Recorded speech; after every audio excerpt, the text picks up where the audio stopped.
The Bill of Rights by Nick Marsh, Buck Heinemann, and Dylan Schneider. Historical context.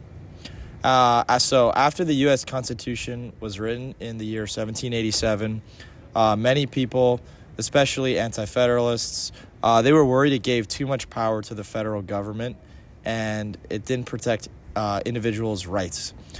These people wanted a clear list of their personal freedoms to prevent tyranny like what they had gone through in their previous British ruling. So the Federalists originally thought the Constitution was enough, but to gain support for its ratification, they promised to add the Bill of Rights. James Madison, also known as the father of the Constitution, drafted up originally 12 amendments, and 10 of these amendments were approved and became the Bill of Rights, which was ratified in 1791, just a few years after the Constitution. These first 10 amendments were added to protect citizens' basic freedoms like speech, religion, and fair trials, and to limit government power. The Bill of Rights is the name given to the first 10 amendments to the U.S. Constitution. These amendments were added to protect individual freedoms and to make sure the federal government would not become too powerful. They were influenced by Enlightenment ideas and earlier documents like the English Bill of Rights. Some of the most well-known protections include freedom of speech and religion, and the right to bear arms, and the right to a fair trial. Each amendment focuses on protecting the rights of people and creating limits on government actions. Even today, the Bill of Rights is considered the foundation of American civil liberties and plays a major role in court cases and political debates. Now, let's take a closer look at some of the most important amendments in the Bill of Rights. First, the First Amendment protects 5 basic freedoms: speech, religion, press, assembly, and petition. This means that people can express their opinions, practice any religion, and protest peacefully without government interference.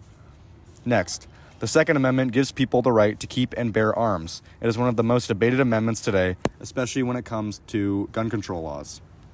The Fourth Amendment protects against unreasonable searches and seizures. That means the government needs a warrant or probable cause to search your property. These amendments are still incredibly important because they affect our daily lives and define what it means to live in a free society. Modern applications. The First Amendment protects freedom of speech and religion. Today, that includes everything from posting opinions on social media to participating in protests like Black Lives Matter movement or the Women's March. It also protects religious freedom, like choosing not to take a vaccine for religious reasons. The Second Amendment is at the center of gun rights debates. People argue over regulations like background checks and open carry laws, and Supreme Court cases like Heller have strengthened the right to own firearms. The Fourth Amendment protects our privacy. That now includes digital privacy, like keeping your text or GPS data safe from police without a warrant. It also affects student rights during school searches. The Fifth and Sixth Amendments make sure people accused of crimes get fair treatment, including Miranda rights, the right to a lawyer, and a fair, speedy trial.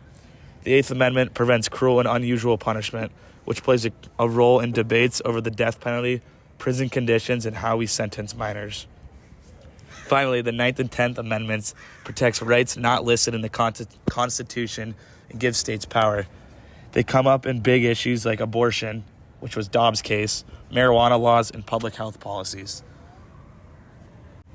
Conclusion. The Bill of Rights protects our core freedoms like speech, religion, and privacy, and it continues to evolve with modern issues like social media, surveillance, and gun laws. It plays a key role in how laws are interpreted and enforced in real life, helping to balance individual rights with government power. Through court rulings and public debate, it remains a living document still shaping American identity and protecting democracy every day.